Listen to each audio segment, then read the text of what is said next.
You think I lost everything?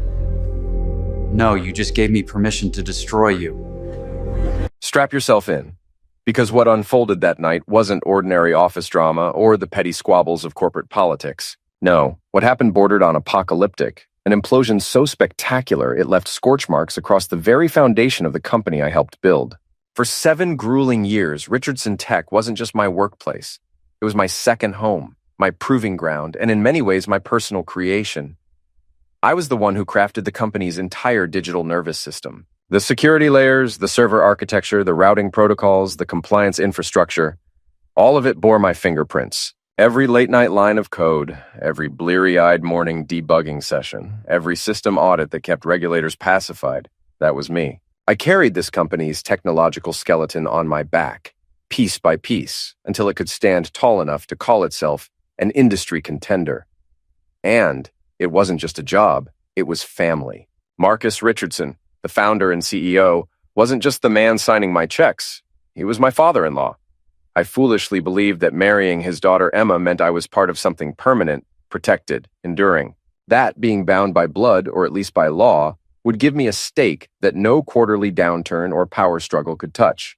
Turns out, when money and power are in the equation, family bonds dissolve faster than sugar in boiling water. The annual Christmas party was Marcus's favorite theater of control, and this one was no different. Held in the grand ballroom of a hotel that probably charged more per night than some employees made in a week, it reeked of curated extravagance. The room was a spectacle. Artificial snow pumped endlessly from hidden machines so that no one had to bother with actual December weather.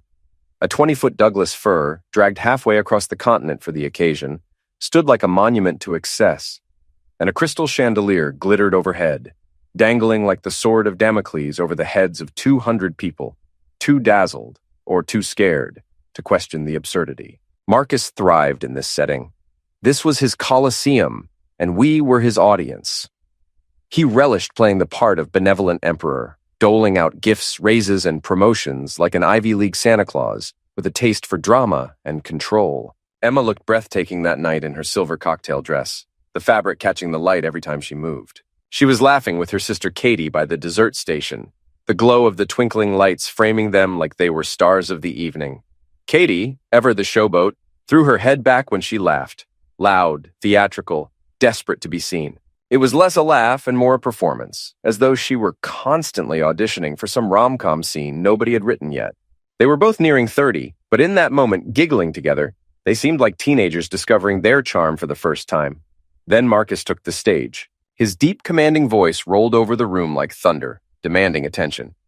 "Ladies and gentlemen," he boomed as a jazz quartet dimmed their playing into silence, "tonight we celebrate another record-breaking year." The words echoed against the ballroom walls while a projector behind him displayed the Richardson Tech logo, decked out in festive red and green. Subtlety had never been part of Marcus's vocabulary. I clenched my glass tighter because I knew what was coming. That record-breaking year was built on my designs, my middleware, my systems architecture, my compliance frameworks. The hours I poured into this company would make a banker blush.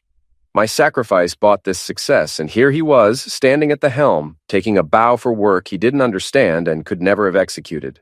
His voice could sell glaciers to penguins, and the crowd adored him for it.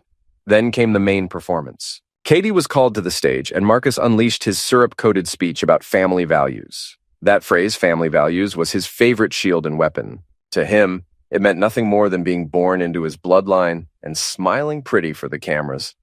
Katie ascended to the spotlight with a squeal so piercing it nearly cracked glass. She actually skipped, toward Marcus, as though she'd been handed a ticket to the prom of her dreams. The crowd erupted in applause, flashes from cameras exploding in every direction. Phones rose above heads to record the moment for Instagram and corporate newsletters alike. Katie opened the ribbon-wrap box with all the flair of a Broadway actress, gasping loudly at the sleek BMW key fob inside. The performance was flawless. Never mind the truth, that she'd been behind the wheel of luxury cars since she was 16. To the crowd, this was a story of merit rewarded. A hardworking young executive praised for her innovative thinking, promoted to vice president of marketing strategy. I almost choked on my drink. VP of marketing strategy. Katie, who had spent the last 6 months littering LinkedIn with motivational quotes and calling it market research. Katie, who thought pivot was a basketball move and synergy was a trendy exercise class. Yet here she was, elevated to senior leadership because she shared Marcus's DNA. Confetti cannons exploded like fireworks, showering the room with silver and gold.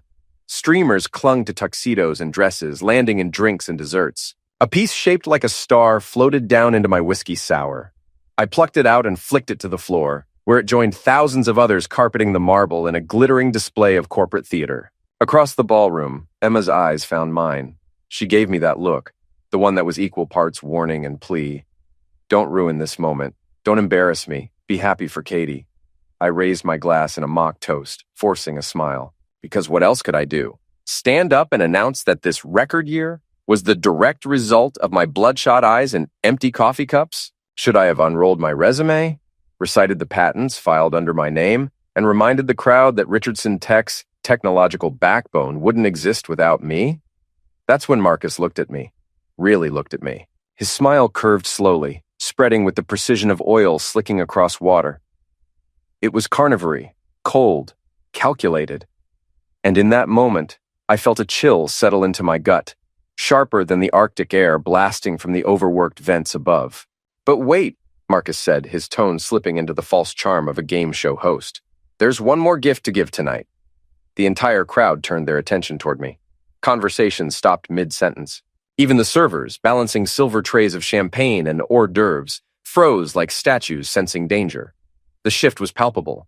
200 people collectively holding their breath, hungry for drama. Marcus raised a bag in his hand. Not a sleek ribbon-wrapped box like Katie's, but a plain shopping bag from a luxury retailer. The contrast was deliberate, and everyone saw it.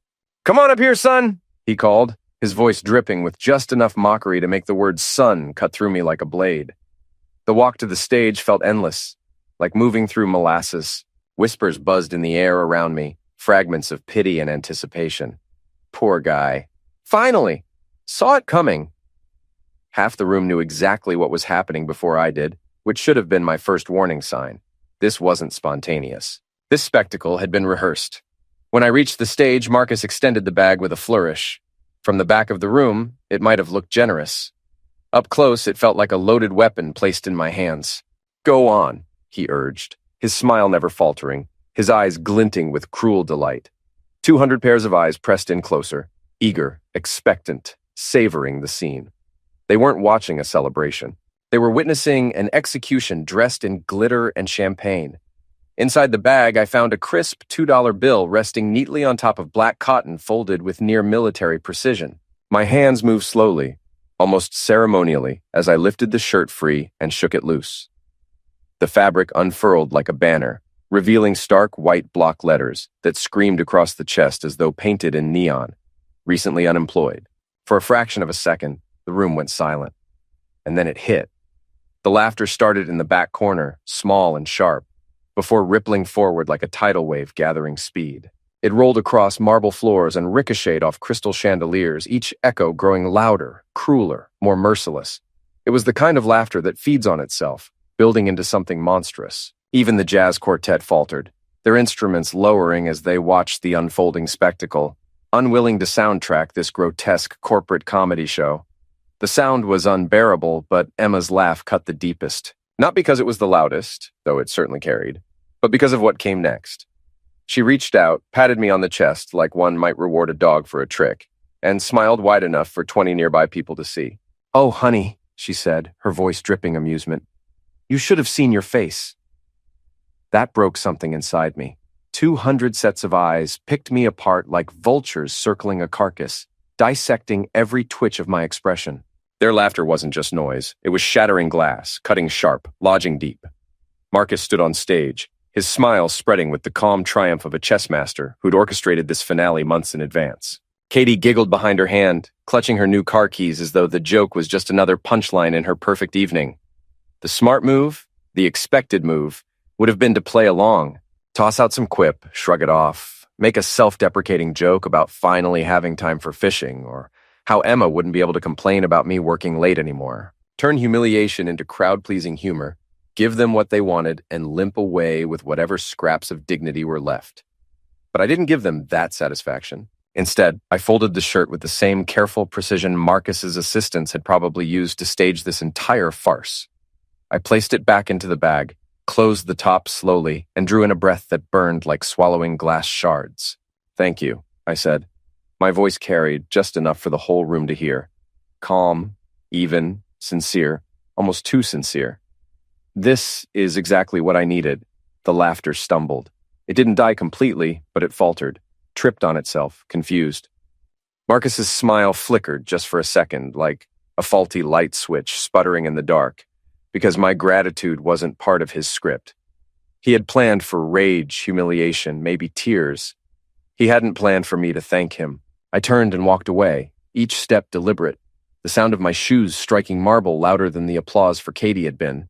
On the way out, I passed familiar faces frozen in awkward half gestures. Jin Park caught my eye and mouthed a quiet, "Sorry," and I believed him. His expression carried actual regret. Daniel Pike, the CFO, raised his champagne glass in mock salute as if toasting my funeral. Sarah Knox from HR suddenly became fascinated with her clipboard, flipping through papers that didn't matter, avoiding my eyes like guilt itself. The valet station was blessedly quiet. A young kid, maybe 19, barely old enough to rent the tuxedo he was wearing, looked at me nervously as though afraid of being caught in a crossfire he didn't understand. "Sir," he asked, shifting awkwardly on polished shoes. "The gray sedan," I told him, handing over my ticket. "Take your time." Behind me, the ballroom's roar resumed, swelling with new laughter, new conversations, new manufactured cheer. No one followed me, not Emma. She was too busy soaking in congratulations for her sister's promotion, sliding comfortably into her role as dutiful corporate wife. No one checked on me, no one asked questions. My downfall had already been swallowed by the party, digested by the machine of Richardson Tech's endless pageantry. But as I waited for my keys to jingle into my palm, something unexpected happened. I started smiling. It wasn't forced. It wasn't bitter. It was the kind of smile that comes when you know something the rest of the world doesn't. Because they thought this was the end of my story. They thought their public execution had buried me. What they couldn't possibly realize was that this was only the opening act.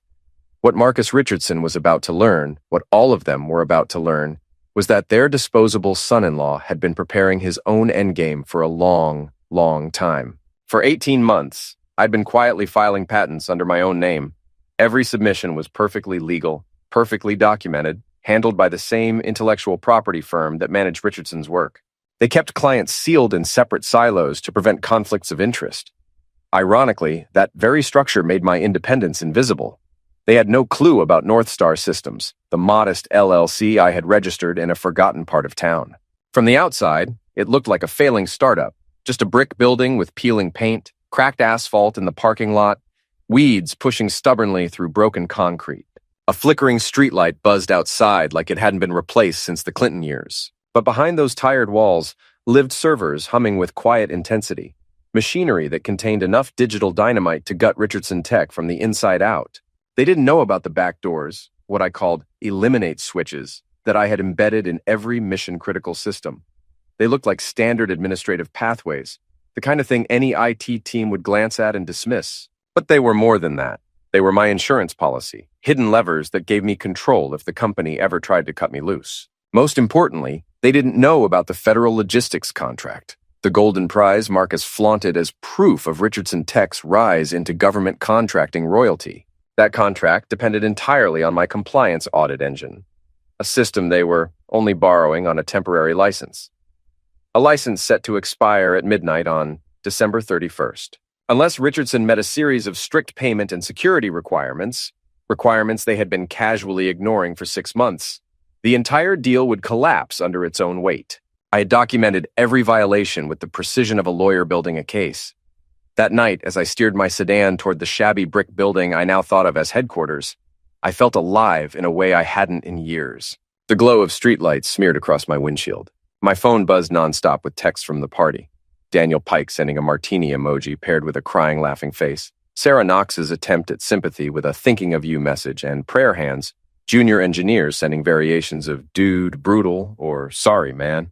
I silenced them all with one button press. Because I didn't need sympathy now. Where were these people when Marcus staged my public downfall? Where were they when I was being humiliated in front of 200 witnesses, their eyes locked on me, their mouths sealed shut? They were too worried about their own positions, their own survival to speak up. Fine, let them laugh. Let them believe I was finished. By the time I was done, they would learn the truth. Marcus Richardson hadn't buried me that night. He had only given me the stage to prepare his ruin. At exactly midnight, I clicked send on the license termination email I'd been perfecting for months. Every word chosen for maximum legal impact and minimum emotional satisfaction. The subject line was beautifully bland.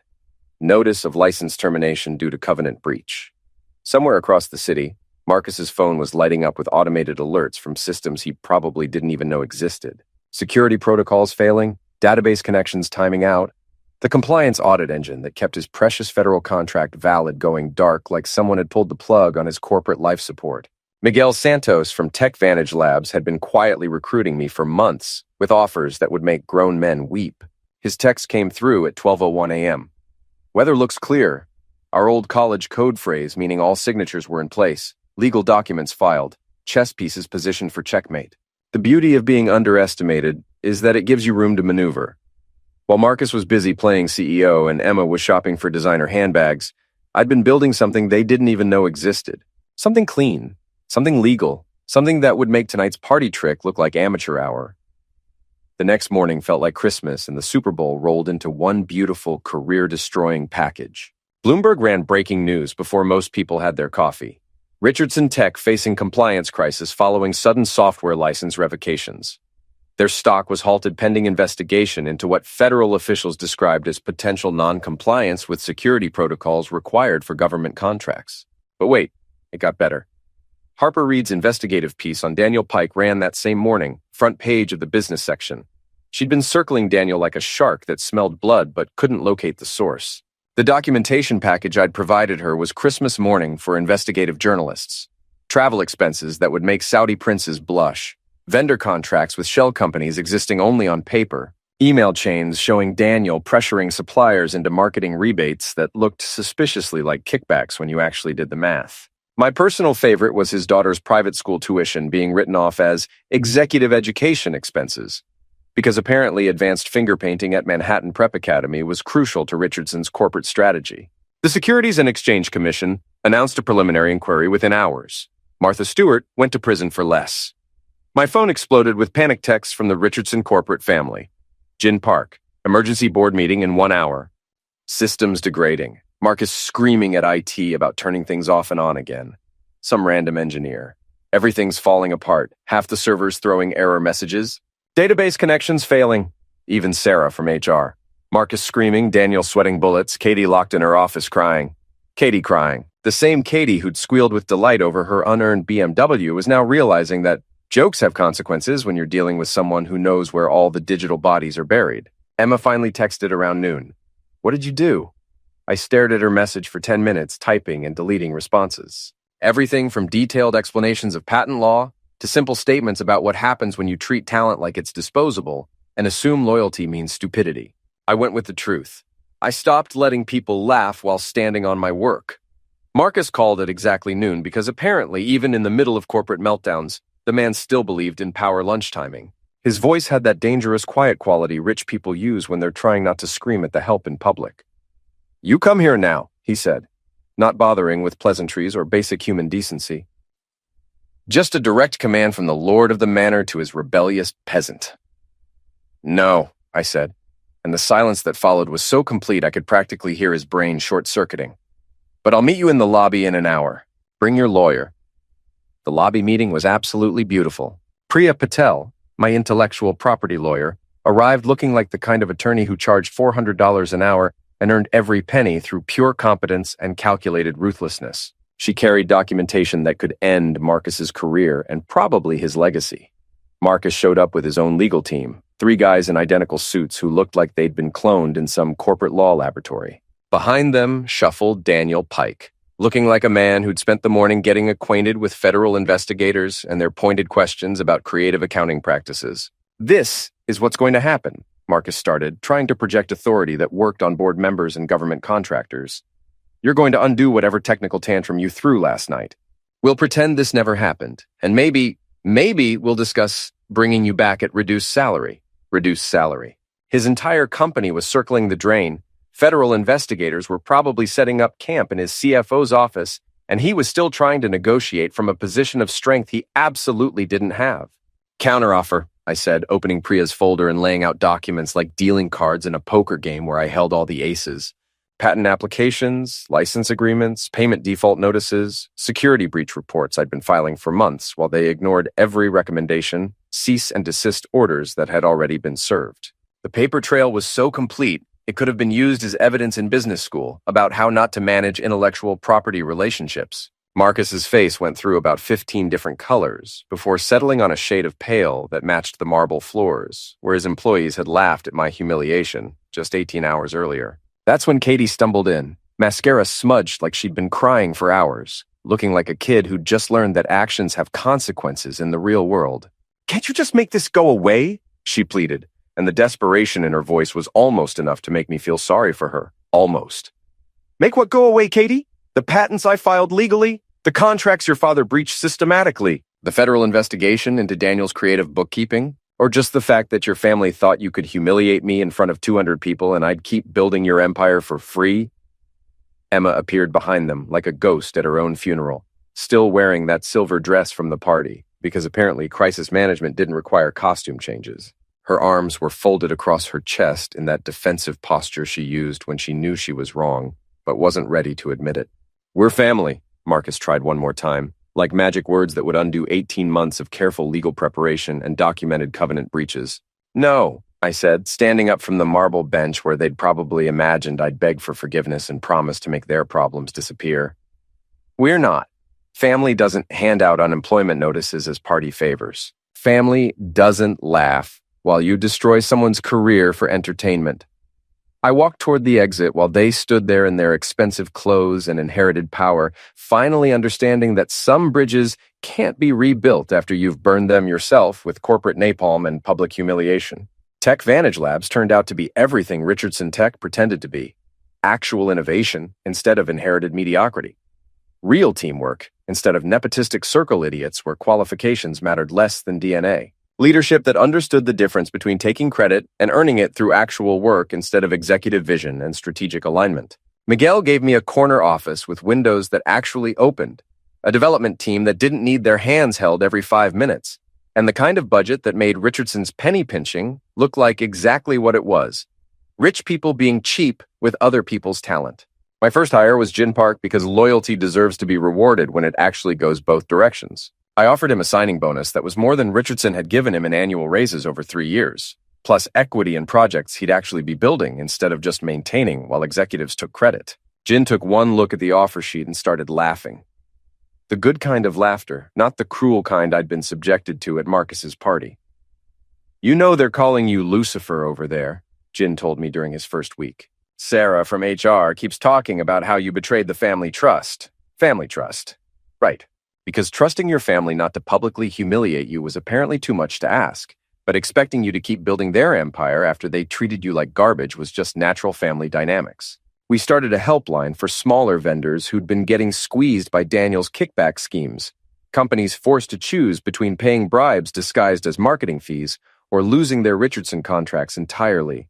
Turned out there were a lot of them, and they all had stories about Daniel's creative interpretation of ethical business practices. 1 year later, I was hosting my own Christmas party in the Tech Vantage Lab, and the difference a year makes when you're surrounded by people who actually deserve to be there was absolutely incredible.